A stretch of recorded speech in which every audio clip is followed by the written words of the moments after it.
লক্ষ্মী নারায়ণ মন্দির প্রাঙ্গণে এখান থেকে আপনাদের সঙ্গে পরিচিত কাজেই আমি লক্ষ্মী নারায়ণ মন্দিরের যারা আয়োজনকারী ছিলেন এবং বিশেষ করে আমাকে আনয়ন করার ক্ষেত্রে কিশোর প্রভুজি নিশ্চয়ই আছেন, মনে হয় আছে, এবং ওনার পরিবার এবং আমার গুরু ভগিনী বসুমতী দিদি প্রত্যেকের প্রতি এক কৃতজ্ঞতা নিবেদন করছি।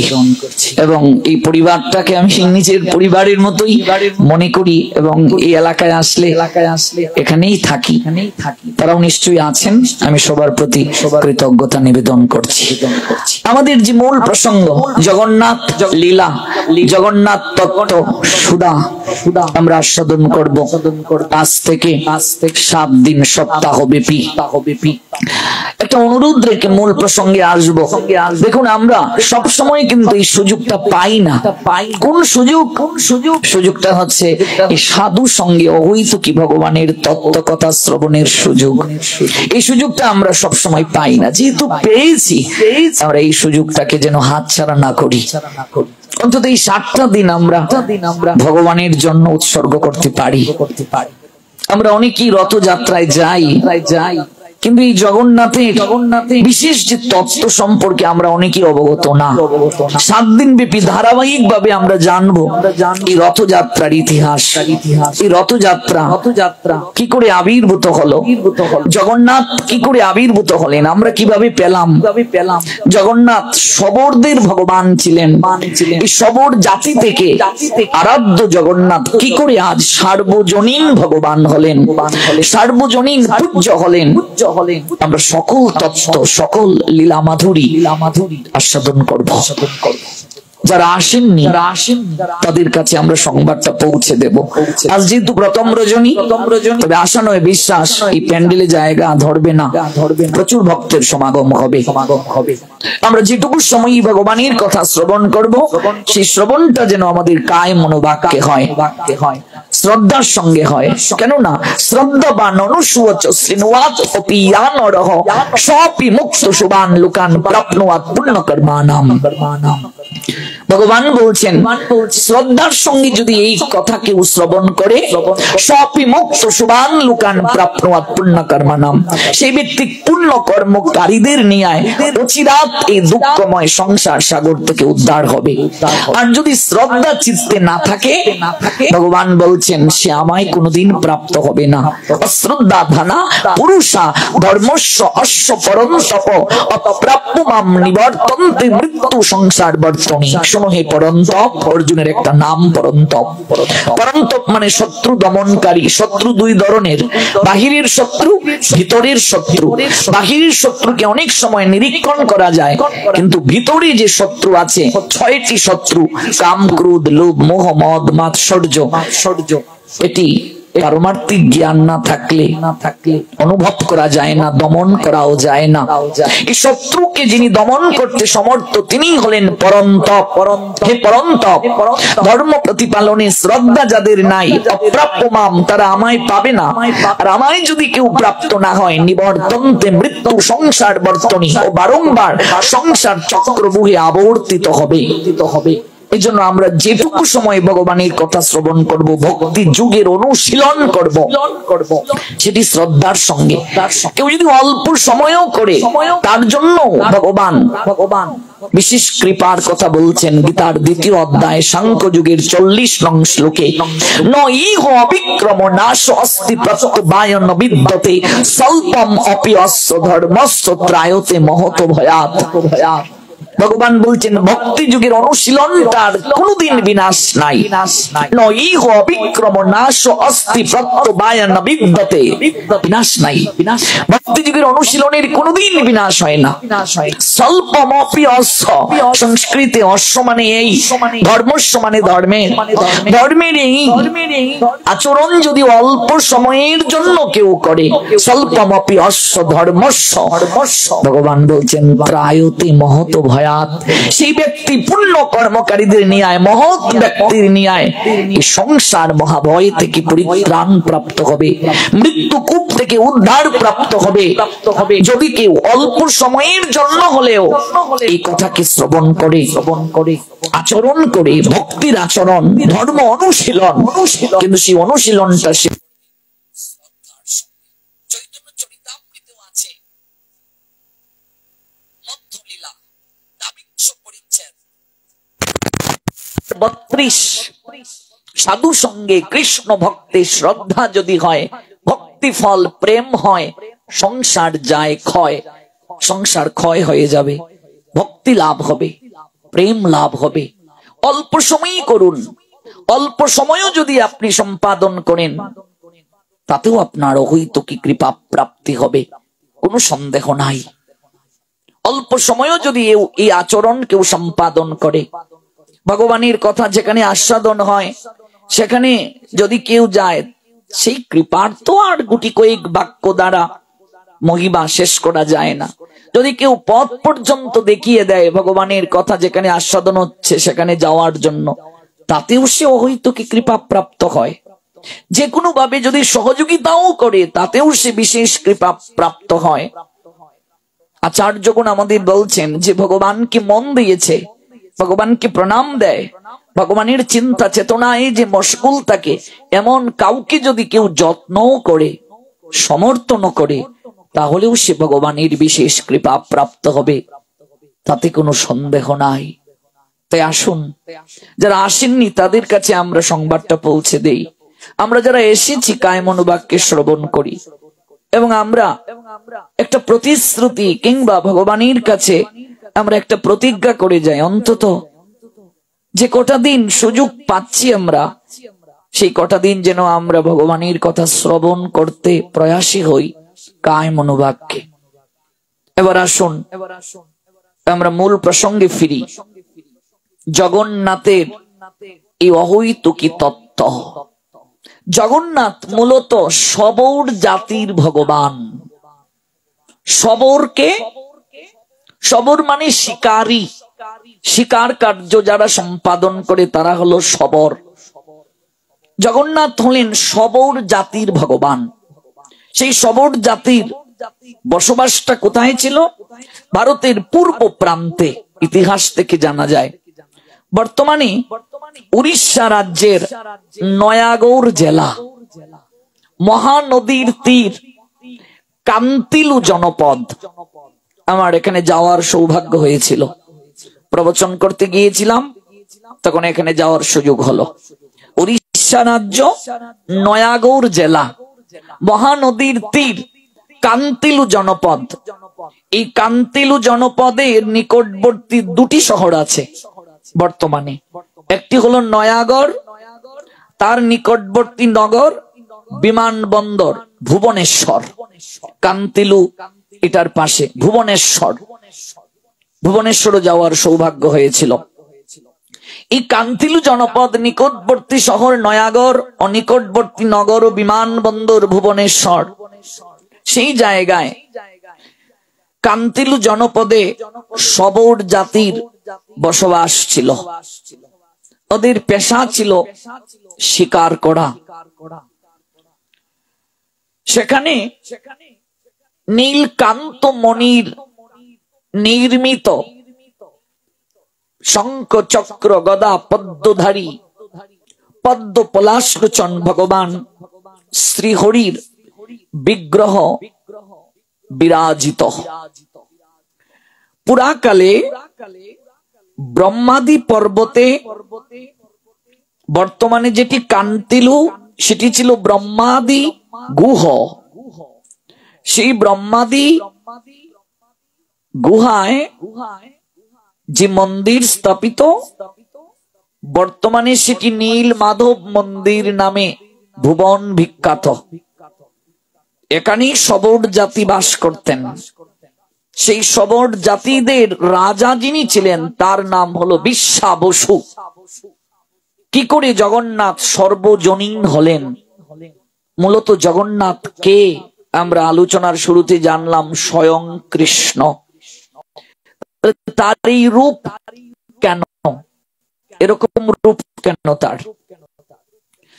আমরা পুরীতে যে জগন্নাথ দেখতে পাই, এই জগন্নাথ মূলত নীল মাধব। কি করে নীল মাধব জগন্নাথে স্থানান্তরিত হলেন? আপনি জগন্নাথকে জানতে গেলে নীল মাধব না জানলে হবে না। জগন্নাথ দর্শন করতে যদি আপনি উড়িষ্যায় যান, নীল মাধব দর্শন না করে আপনি কখনো জগন্নাথ দর্শনে যেতে পারবেন না। শাস্ত্র একটা নির্দেশ দিয়েছে। আমাদের 18টি পুরাণ রয়েছে, তার মধ্যে একটি পুরাণ হচ্ছে ব্রহ্ম পুরাণ।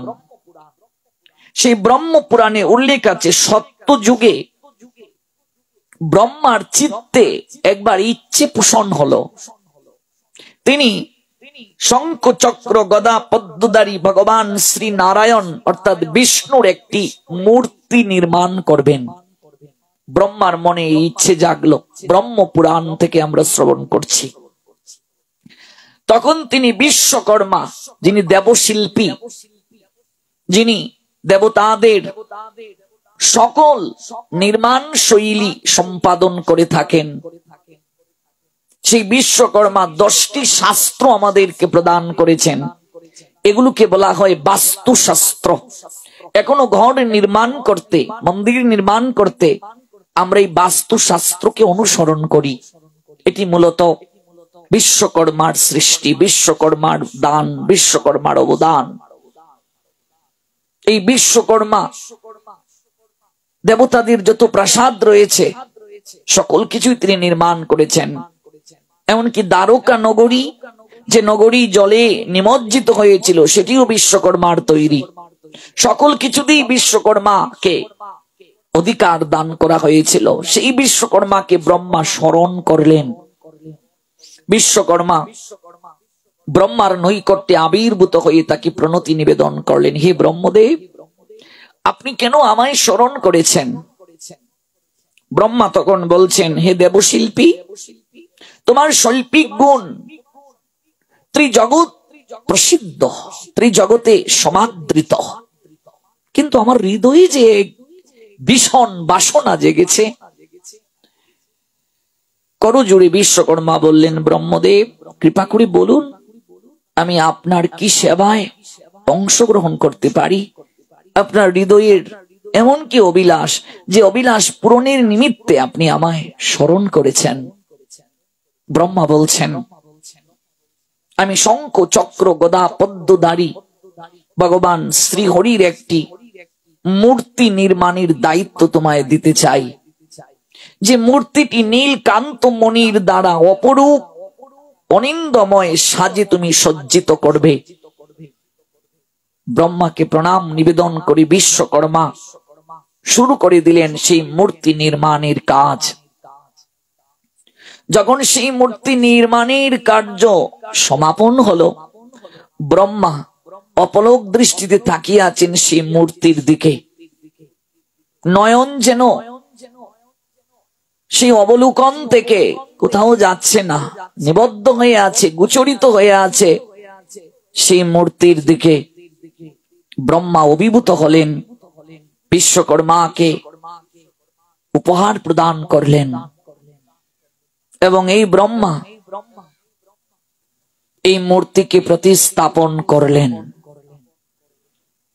একদিন ইন্দ্র ব্রহ্মলোকে যখন এলেন ব্রহ্মার সান্নিধ্যে, তখন তিনি এই নীলকান্তমণির অপূর্ব শঙ্খচক্র গদা পদ্মধারী রূপ, এই শোকান্তময় মূর্তি দর্শন করে প্রেমে আপ্লুত হলেন, মোহিত হয়ে গেলেন। ব্রহ্মার নিকটে তিনি করজোড়ে বলছেন, হে ব্রহ্মদেব, আমি আপনার নৈকট্যে একটা বিশেষ কার্য সম্পাদনের হেতুতে এসেছি। ব্রহ্মা বলছেন, কি চাও তুমি আমার কাছে? কি ভিক্ষা আমার কাছে চাইতে তুমি এসেছো? তুমি স্বর্গের রাজা, তোমার তো কিছুর অভাব নেই, তোমার আবার কিসের অভাব? আমার কাছে তুমি ভিক্ষা চাইতে এসেছো? কি চাও তুমি আমার কাছে? ইন্দ্র তখন বললেন, হে প্রভু, হে ব্রহ্মদেব, আমি আপনার কাছে আজ ভিক্ষুক হয়ে এসেছি। এই যে সুকান্তময় শঙ্খ চক্র গদা পদ্মধারী চতুর্ভুজ পদ্মপলাশ লোচন, এই মূর্তিটি আপনি আমায় ভিক্ষা প্রদান করুন। দেখুন, একেবারে আমি সত্যযুগ থেকে শুরু করেছি, যেহেতু 7 দিন সময় আছে, আমরা বিস্তৃতভাবে জানতে পারবো। আপনি এই মূর্তিটি আমায় প্রদান করুন। ব্রহ্মা বলছেন, ইন্দ্র, যদি শরীর থেকে প্রাণের স্পন্দনকে কেউ ভিক্ষা চায়, শরীর তো স্থবির হয়ে যায়, নিশ্চল হয়ে যায়। তুমি আমার কাছে অন্য কোনো কিছু ভিক্ষা চাও, যে কোনো বর প্রার্থনা করো, কিন্তু মূর্তিটা আমি কি করে তোমায় দেব? আমি বিশ্বকর্মাকে দিয়ে এই অনিন্দময় মূর্তি সৃজন করেছি, আমি প্রতিস্থাপন করেছি। হে ইন্দ্র, হে দেবরাজ, তুমি অন্য কোনো কিছু আমার কাছে প্রার্থনা করো। ইন্দ্র নাচুর বান্দা হলেন। আপনি কথা দিয়েছেন, আপনি আপনার কথার বরখেলাপ করতে পারেন না। আপনি আমায় কৃপা করে ইচ্ছে পূরণ করুন। এই ভিখারিকে আপনি ভিক্ষা প্রদান করুন। দেবতার রাজা ভিক্ষা চাইছেন। দেখুন, ইন্দ্র দেখাচ্ছেন এই জায়গায় ভিক্ষা চাইলে কি চাইতে হয়। আমরা গুরু বৈষ্ণবের নিকটে যাই, আমরা কত কিছু তাদের কাছে চাই। গুরুদেব গৃহে এলে আমরা ভিক্ষা চাই, গোসাই আশীর্বাদ করবেন, ব্যবসাটা যেন ভালো যায়, মেয়েটার যেন ভালো জায়গায় বিয়ে হয়, সন্তান যেন দুধে ভাতে থাকে। কত কিছু চাই, কত ভিক্ষা, কত যাচনা করি আমরা, কিন্তু প্রেম চাই না। ঈশ্বর প্রেম চাই না। মনুষ্য জীবনের উদ্দেশ্য কি করে সম্পাদিত হবে, এই জন্য গৌরাঙ্গ সুন্দর তিনি জগৎকে কি করে ভিক্ষা চাইতে হয় গুরু বৈষ্ণব ভগবানের নিকটে। স্বয়ং ভগবান হয়ে তিনি লীলা করে শিক্ষা দিয়েছিলেন গয়াধামে। পিতৃ পিণ্ডদানের হেতুতে তিনি যখন গয়ায় গিয়েছিলেন, সেখানে ঈশ্বরপুরী পাদের চরণ দর্শন করে চরণে লুটিয়ে পড়ে কেঁদে কেঁদে স্বয়ং গৌরাঙ্গ সুন্দর চেয়েছিলেন। কি চেয়েছিলেন? সংসার সমুদ্র হইতে উদ্ধারহ মোরে, এই আমি দেহ সমর্পিলাম তোমারে। কৃষ্ণ পাদ পদ্মের অমৃত রসপান, আমারই করাও তুমি এই চাহিদান। চৈতন্য ভাগবতে আছে।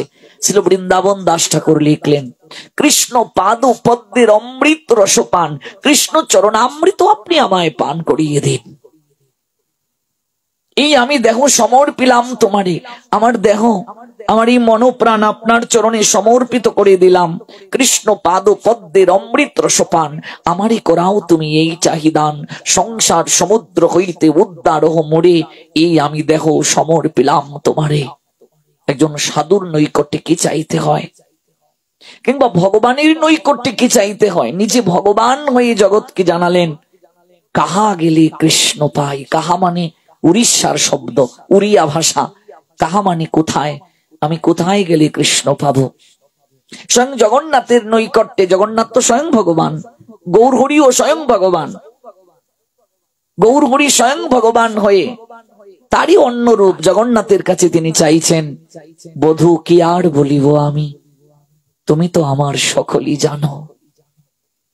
আগে আমরা জানলাম বৈষ্ণব নৈকট্যে কি চাইতে হয়, এবার আমরা জানছি ভগবানের কাছে কি চাইতে হয়।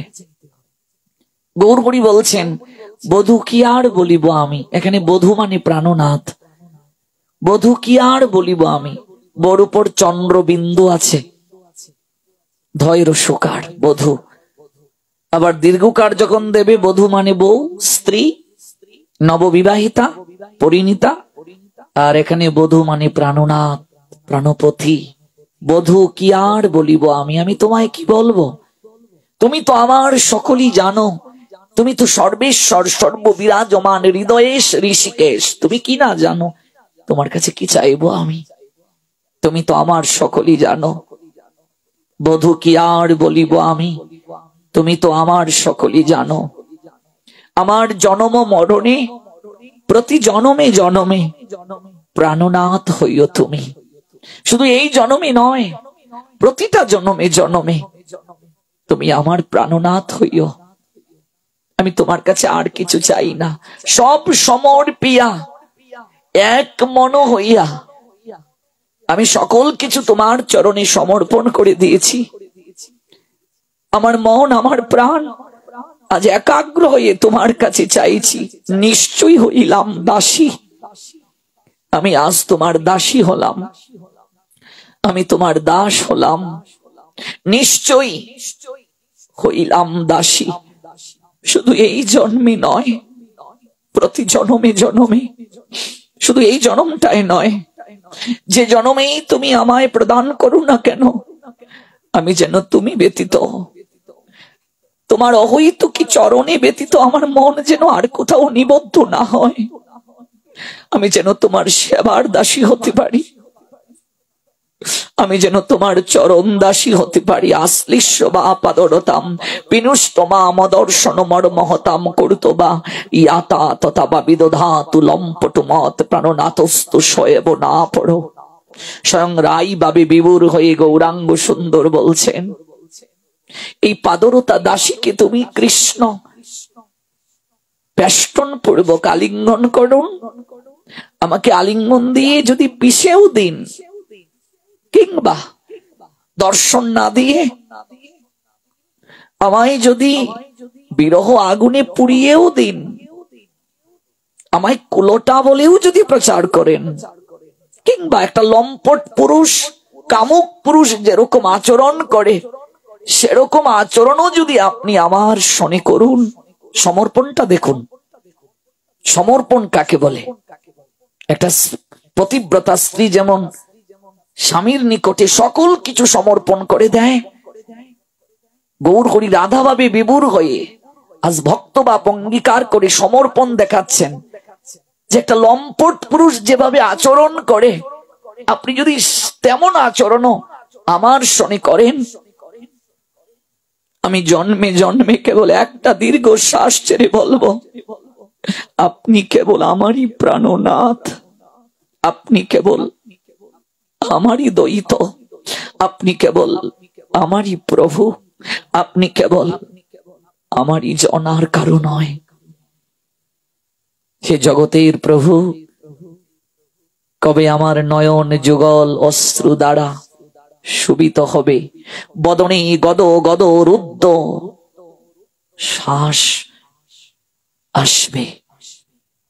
কথা বলতে গিয়ে আটকে যাবে কবে আমার নয়নম গলদশ্রু ধারয়া বদনম গদ গদ রুদ্ধয়া গিরা।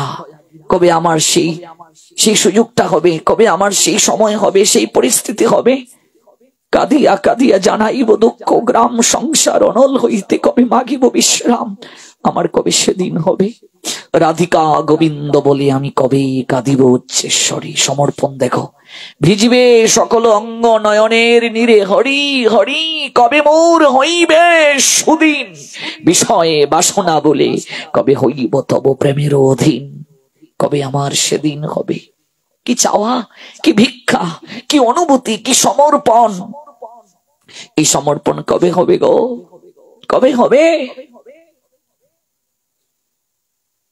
তেজিয়া শয়ন সুখ বিচিত্র পালঙ্ক, কবে ব্রজের ধুলায় দূষর হবে মোর অঙ্গ। রাধিকা গোবিন্দ বলে কবে কাঁদিব উচ্চেশ্বরে, ভিজবে সকল অঙ্গ নয়নের নীরে, কবে সেদিন হবে। তুমি আমার সব কেড়ে নাও, দুঃখ নেই। তুমি আমায় লাঞ্ছনা দাও, গঞ্জনা দাও, তাতে আমার দুঃখ নেই। আমি সব সহ্য করতে পারবো, কিন্তু তুমি আমার নিকট থেকে সেবা অধিকার কেড়ে নিও না। সব কেড়ে নাও, কিন্তু আমার চিত্ত থেকে তোমার প্রতি প্রেম কেড়ে নিও না। আমার চিত্ত থেকে তোমার প্রতি ভক্তি কেড়ে নিও না। আমার চিত্ত থেকে তোমার প্রতি প্রীতি কেড়ে নিও না। আমার চিত্ত থেকে তোমার প্রতি অহৈতুকী ভালোবাসা কেড়ে নিও না। আমি সব হারিয়ে ভিখারি হতে পারবো, কিন্তু আমি অন্তিম যতক্ষণ পর্যন্ত আমার এই দেহে, আমার এই মনে প্রাণে কিঞ্চিত হলেও চেতনা থাকবে, শ্বাস বইবে, আমি ততক্ষণ পর্যন্ত যেন নয়ন জল ত্যাগ করে আমি যেন কৃষ্ণ কৃষ্ণ কৃষ্ণ কৃষ্ণ কৃষ্ণ বলে আমি আকুল হতে পারি, বিভোর হতে পারি। তুমি আমার এই সুযোগ কেড়ে নিও না, আমার এই সেবা অধিকার কেড়ে নিও না, আমার এই ভক্তি কেড়ে নিও না, আমার এই প্রেম, আমার এই অহৈতুকী কৃপা কেড়ে নিও না। সব দুঃখ সইতে পারি, তোমার দুঃখ সইব না। জগৎকে ডেকে বলবো সেদিন যেদিন পাবো তোমার চরণ রেণুকণা। আমি জগৎকে ডেকে সেদিন বলবো, দেখো দেখো আমার প্রীতি, আমার ভক্তি। কখনো কখনো আমার প্রেম, আমার অনুরাগ, আমার প্রীতি, আমার ভক্তি নেতিবাচক ছিল না। কবে সেদিন হবে? এই সমর্পণ কবে আসবে গো? স্বয়ং গৌরাঙ্গ সুন্দর, স্বয়ং ভগবান ভক্ত বাপ অঙ্গীকার করে সেই সমর্পণের কথা, সেই প্রেমের কথা, ভক্তির কথা, অনুরাগের কথা বলছেন। বধূ কি আর বলিব আমি কি বলবো তোমায়? তুমি তো আমার সকলই জানো। মায়ের কাছে মামার বাড়ির গল্প বলবো? হ্যাঁ, তুমি তো সব জানো। তোমার কাছে কি বলবো আমি? বলার তো কিছু নাই। তুমি তো হৃদয়ে গ্রাহী জনার্দন, কি বলবো তোমার কাছে বলো? জনমে জনমে, প্রত্যেকটা জনমে জনমে তুমি আমার প্রাণনাথ হইও। আমি আর কিছু চাই না, কিচ্ছু চাই না। ইন্দ্র, দেহ থেকে প্রাণ যদি কেউ কেড়ে নিতে চায়, দেখো তো স্থবির হয়ে যায়, নিশ্চল হয়ে যায়। তুমি আর কিছু আমার কাছে চাও, ভিক্ষা চাও। আমি নীলকান্ত মণি নির্মিত পদ্ম পলাশ লোচন ভগবানকে আমি তোমায় কি করে দেব? এই ভিক্ষা যে আমি দিতে পারবো না। বিভু দেহে হৃদে বল, একাগ্র হৃদয়ে শরীরে তোমারে নিভে সুখানল। একাগ্র হৃদয়ে তাকে স্মরণ করলে সুখের অনল, সংসারের অনল নির্বাপিত হয়ে যায়। ডাকার মতো তাকে ডাকতে হবে, আকুল হয়ে, ব্যাকুল হয়ে। অবুঝ বাচ্চা যেমন বায়না করে মায়ের কাছে আমি কুলে উঠবো, মা খেলনা দিয়ে তাকে ভুলিয়ে রাখতে চায়। খেলনা পেয়ে খেলায় মজে যদি মায়ের কুলে উঠার আকাঙ্ক্ষাকে ত্যাগ করে, মা কোনোদিন সন্তানকে কুলে নেয় না। বাচ্চা যদি খেলনাকে ঢিল দিয়ে ফেলে দিয়ে আকাঙ্ক্ষা পরিত্যাগ না করে, আকুল হয়ে কাঁদে মায়ের কাছে বায়না করে আমি কুলে উঠবো, আমি আর কিচ্ছু চাই না, হাতের কাজটা ফেলে মা দৌড়ে আসে, আয় আয় আয় বাবা, আয় খোকা, আমি কাজ পরে করবো, কাঁদিস না, তুই আমার কোলে আয়। এরকম আকুল হয়ে ব্যাকুল হয়ে যদি কেউ ডাকতে পারে, নিবেদন করতে পারে, একাগ্র হৃদয়ে শরীরে তোমারে নিভে সুখানল, সুখের অনল নির্বাপিত হয়ে যাবে। ইন্দ্রের কাছে প্রতিশ্রুতিবদ্ধ ব্রহ্মা প্রতিশ্রুতি দিলে রাখতে হবে। কাউকে কোনো প্রতিশ্রুতি দেওয়ার আগে ভেবে নিন আপনি সেই প্রতিশ্রুতি রাখতে পারবেন কিনা। কাউকে কোনো কিছু দেওয়ার পূর্বে ভেবে নিন আপনার দ্বারা আদৌ সেটি সম্ভব কিনা। কাউকে কোনো কিছু দান দেবেন, সামর্থ্য অনুযায়ী করুন, সামর্থ্যের অতিরিক্ত প্রতিশ্রুতি দেবেন না, যদি না দিতে পারেন অকল্যাণ হবে। কাউকে কথা দেওয়ার পূর্বে ভাবুন সেই কথা রাখতে পারবেন কিনা। ইন্দ্র বুঝিয়ে দিচ্ছেন, ব্রহ্মদেব আপনি প্রতিশ্রুতিবদ্ধ, আপনি সৃজন করেন, আপনি যদি প্রতিশ্রুতি ভঙ্গ করেন, whatever action a great man performs common men follow, and whatever standards by exemplary acts all the world pursue। জগৎজীব কি শিখবে, কি জানবে? ইয়াত ইয়াত আচরতি শ্রেষ্ঠ তত্ত্বতে বৈতর জনহ সয়াত প্রমাণম কুরুতে লুপ্ত তনুবর্ততে। জগতে শ্রেষ্ঠ ব্যক্তি যে আচরণ করে সবাই তো তাকে অনুকরণ করে, তিনি যা জগতের বুকে প্রমাণ রেখে যান সবাই তো তা গ্রহণ করে। আপনি জগতে শ্রেষ্ঠ জন, আপনি যা করবেন সবাই তো সেটি গ্রহণ করবে। আপনি যদি এমন আচরণ করেন, জগৎজীব আপনাকে দেখে কি জানবে, কি শিখবে, কি বুঝবে, কি উপলব্ধি করবে? আপনি এমন করতে পারেন না ব্রহ্মদেব। ব্রহ্মা সৃষ্টির কার্যে যিনি যুক্ত, ভগবানের নাভি থেকে যিনি উদ্ভব হয়েছেন, পদ্ম কমল থেকে ব্রহ্মাকে শাস্ত্রীয় যুক্তি দ্বারা পরাস্ত করলেন ইন্দ্র। দান করে দিলেন চতুর্ভুজধারী ভগবানকে, ভগবানের মূর্তিকে ব্রহ্মা ইন্দ্রের নিকটে। ব্রহ্মার চোখ বেয়ে অশ্রু নির্গত হলো।